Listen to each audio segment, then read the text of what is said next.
چلو سمیٹ لو برس رہا ہے دیکھ لو، چلو چلو سمیٹ لو برس رہا ہے دیکھ لو، یہ نور علم و عشق کا نہ خالی ہاتھ تم رہو۔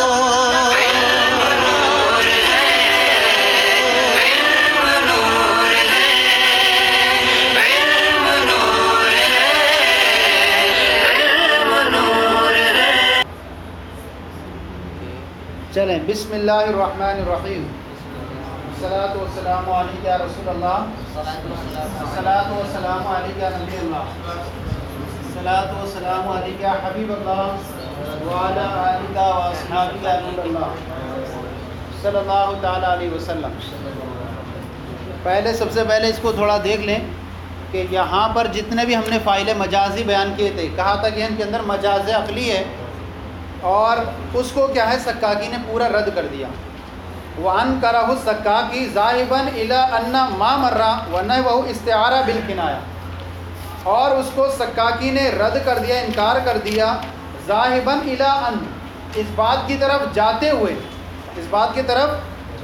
ہوئے کہ أَنَّ مَا مَرَّ وَنَحْوَهُ، جتنی بھی تمام مثالیں گزری، ما مرہ جو گزرا اور اس جیسی گزری، سب کے اندر کیا ہے استعارہ بالکنایہ، سب کے اندر استعارہ بالکنایہ ہے، اس طور پر کہ ان المراد بالربی فاعل الحقیقی، کہ مراد ربی سے جو ہے وہ فاعل حقیقی ہے۔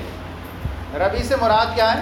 انبت الربیع البقلہ میں جہاں آپ نے کیا کہا ہے فاعل حقیقی مراد ہے، یہاں پر ربی سے مراد گویا کہ تشبیہ دی گئی اللہ سے، صحیح ہے۔ اب یہاں سب سے پہلے یہ چیز سمجھ لیں، استعارہ بالکنایہ، استعارہ مرشحہ، استعارہ ترشیحہ اس کو بولتے ہیں، اور استعارہ تخیلیہ۔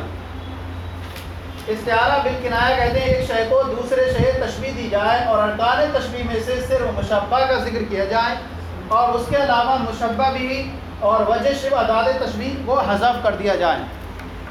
استعارہ تخیلیہ کہتے ہیں مشبہ بھی کے لیے مشبہ بھی کے کسی لازم کو ثابت کیا جائے، اور استعارہ ترشیحیہ بولتے ہیں مشبہ کے لیے مشبہ بھی کے کسی مناسب کو ذکر کیا جائے۔ یہاں ایک مثال دیکھیں، یکشف عن وجوہ الاعجاز فی نظم القرآن استار ہوا، فی نظم القرآن استار ہوا، یہاں پر یہ وجوہ جو ہے یہ مشبہ ہے، کیا یہ اعجاز سمجھے، اعجاز جو ہے یہ مشبہ ہے۔ اعجاز کیا ہے؟ یعنی اعجاز مشبہ کو تشبیہ دی گئی ہے، کس سے؟ یعنی کھولا جاتا ہے اعجاز کے پردوں سے، قرآن کے نظم میں اس کے پردوں کو کھولا جاتا ہے۔ یہاں پر جو ہے اعجاز مشبہ ہے، اور مشبہ بھی جو تھا وہ چیزیں تھیں جو پردوں کے پیچھے چھپی رہتی ہیں، وہ چیزیں تھیں جو الاشیاء المحتجبہ، یعنی وہ چیزیں جو پردوں کے پیچھے چھپی رہتی ہیں ان کو بولتے ہیں مشبہ بھی تھا وہ، اور وہ یہاں عبارت میں موجود نہیں ہے۔ جب عبارت میں مشبہ بھی موجود نہ ہو اور مشبہ موجود ہو صرف، تو وہاں استعارہ بالکنایہ ہوتا ہے۔ تو یہاں تھا یعنی اعجاز ہی مشبہ ہے، اور کیا تھا وہ چیزیں جو پردوں کے پیچھے چھپی ہوتی ہیں وہ تھا مشبہ بھی، وہ اس کو حذف کر دیا گیا ہے اور اس کا ایک لازم ذکر کر دیا گیا ہے، اور جو لازم ہے وجوہ، کیا ہے؟ پردوں کے پیچھے چھپی رہتی ہیں۔ وَيُكْشَفُ عَنْ وُجُوهِ فِي نَظْمِ الْقُرْآنِ استار ہوا، یہ استار دیکھ لیں، استار یہ اس کا لازم ہے، لازم سمجھیں، کس کا ہے؟ الاشیاء المحتجبہ، جو چیزیں چھپی رہیں گی ان کے لیے پردہ ہوگا، یہ اس کا لازم ہے۔ اس لازم کو ذکر کر دیا گیا، تو لازم کو جب ذکر کر دیا جائے تو استعارہ ترشیحہ ہوتا ہے، اور اس لازم کو ثابت کس کے لیے کیا گیا؟ اس وجوہ کے لیے ثابت کیا گیا، تو استعارہ تخیلیہ بنے گا، صحیح ہے۔ تو اسی طرح اس کو سمجھ لیں، المنیۃ انشبت اظفارا، موت نے اپنے چنگل گاڑ دیے، موت نے، المنیہ یہ مشبہ ہے،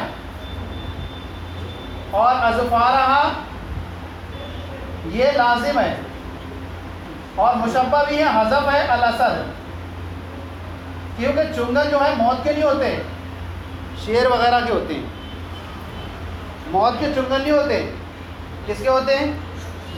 تو یہاں مشبہ بھی حذف ہے، تو اسی طرح استعارہ بالکنایہ ہو گیا کہ موت نے اپنے چنگل گاڑ دیے، مشبہ ذکر ہے اور مشبہ بھی حذف ہے، نیا وجہ شبہ ہے، نہ ادات تشبیہ ہے، تو استعارہ بالکنایہ ہو گیا۔ اور یہاں پر چونکہ مشبہ بھی حذف ہے لیکن مشبہ بھی کا ایک لازم ذکر ہے اظفار، ناخن ہونا، یہ کس کے لیے ہوگا؟ موت کے لیے نہیں ہوتا ہے، شیر کے لیے ہوتا ہے، تو اس اعتبار سے یہ بنے گا ایک ذکر کر دیا جائے، مناسب کو ذکر دیا استعارہ ترشیہ، اور اس مناسب کو ثابت کر دیا گیا کس کے لیے؟ اس مشبہ کے لیے، تو اس اعتبار سے بنے گا استعارہ تخیلیہ۔ کیا ہے؟ استعارہ تخیلیہ ہے، نہیں سمجھ میں آیا؟ موت کے لیے چنگل ثابت کیے گئے نا، اور تھے کس کے یہ؟ شیر کے تھے، شیر حذف ہو گیا ہے، تو استعارہ تخیلیہ بھی ہے، ترشیہ بھی ہے، اور استعارہ بالکنایہ بھی ہے۔ مثال سمجھ میں آئی کچھ؟ کہ مشبہ ذکر ہے، مشبہ بھی حذف ہے، اور مشبہ بھی کا لازم ذکر ہے اظفار، اور اس کو ثابت کر دیا گیا اس کے لیے، تو اس اعتبار سے استعارہ بالکنایہ۔ اب استعارہ بالکنایہ میں کیا ہوتا ہے؟ طرفِ تشبیہ ذکر نہیں ہوتے ہیں، مشبہ سے ذکر ہوتا ہے، مشبہ بھی حذف ہوتا ہے۔ اب ان تمام مثالوں کے اندر اگر ہم سکاکی کی مثالوں کے اندر دیکھیں، انہوں نے کہا ہے فاعل مجازی سے مراد جہاں پر فاعل حقیقی ہو اور نسبت کسی غیر کی طرف کر دی گئی ہو تو وہاں پر کیا ہوتا ہے؟ استعارہ بالکنایہ ہوتا ہے۔ ان تمام مثالوں کا اگر ہم دیکھیں گے تو سب فساد لازم آئے گا۔ فساد کیسے لازم آئے گا؟ کہ وہاں ہم نے کہا ہے عیشۃ راضیہ، عیشۃ راضیہ، راضیہ جو ہے اس کی نسبت عیشا کی طرف کر دی گئی ہے، اور عیشا یہ مردیہ ہوتی ہے، صاحب الراضیہ نہیں ہوتا۔ اب یہاں عیشا سے کیا مراد ہوگا؟ صاحب العیشا ہوگا، صاحب العیشا ہوگا تو لازم کیا آئے گا؟ یعنی لازم آئے گا صاحب العیشا فی صاحب العیشا۔ ارے عیشا سے مراد کیا ہوگا؟ عیشا سے مراد فاعل حقیقی بنانا ہوگا نا انہیں، کہ جہاں پر مجازی طرف نسبت کر دی گئی ہو تو وہاں فاعل حقیقی مراد ہوتا ہے، تو اب راضیہ کی نسبت کر دی گئی عیشا کی طرف، تو یہاں عیشا سے مراد کون نکلے گا؟ صاحب عیشا، تو اب نکلے گا صاحب العیشا فی صاحب العیشا، لازم آئے گا ظرفیت الشیء الی نفسی۔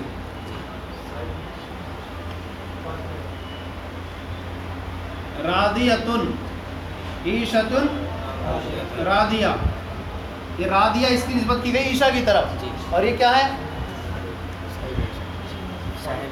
یہ اس کا اصل حقیقی فاعل نہیں ہے بلکہ مجازی نسبت کر دی گئی، اور انہوں نے کہا جہاں مجازی نسبت کی جائے اور وہاں فاعل حقیقی مراد ہوتا ہے تو اس سے کیا نکلے گا؟ صاحب العیشا، اور یہاں پر جو ہے فاعل صاحب العیشا فی صاحب العیشا راضیۃ، صاحب عیشا، صاحب عیشا میں یہاں نیچے لکھا ہوا آپ کے صاحب العیشا فی صاحب العیشا و راضیۃ، اور یہی چیز کیا ہے؟ ظرفیت الشیء، اضافت الشیء الی نفسی، شے کی اضافت کو اس کی ذات کی طرف کرنا۔ ایک یہ خرابی لازم آئی، اور بہت ساری خرابیاں ہیں جو انشاءاللہ بیان کریں گے اس میں۔ یہاں پر جو ہے یا حامان ابنی لی سرحل علی، اے حامان میرے لیے محل کو بنا دے، یہاں پر اصل نسبت کس کی طرف ہے؟ حامان کی طرف ہے، اور قرآن پاک میں کس کا؟ حامان کا ذکر آیا۔ اب ان کا کہنا ہے کہ جہاں فاعل مجازی ذکر ہوتا ہے وہاں در حقیقت فاعل حقیقی مراد ہوتا ہے، تو یہاں جو ہے حامان اصل ذکر نہیں ہونا چاہیے بلکہ ہونا چاہیے یہاں عملہ ہونا چاہیے۔ کیا ہونا چاہیے؟ یعنی حکم اصل حامان کو نہیں ہے بلکہ حکم جو ہے وہ بنانے والے مزدوروں کو ہے، اور یہ مزدوروں کو لیں گے، حالانکہ در حقیقت قرآن پاک میں حکم کس کو ہوا ہے؟ حامان کو ہوا ہے۔ تو ایسی تمام جگہوں میں جہاں پر فاعل مجازی مراد لیا گیا اور در حقیقت فاعل حقیقی ہوتا ہے وہاں استعارہ بالکنایہ ہو ان کے نزدیک۔ اس طرح اور بھی مثالیں ہیں جو کل انشاءاللہ اس کو بیان کیا جائے گا۔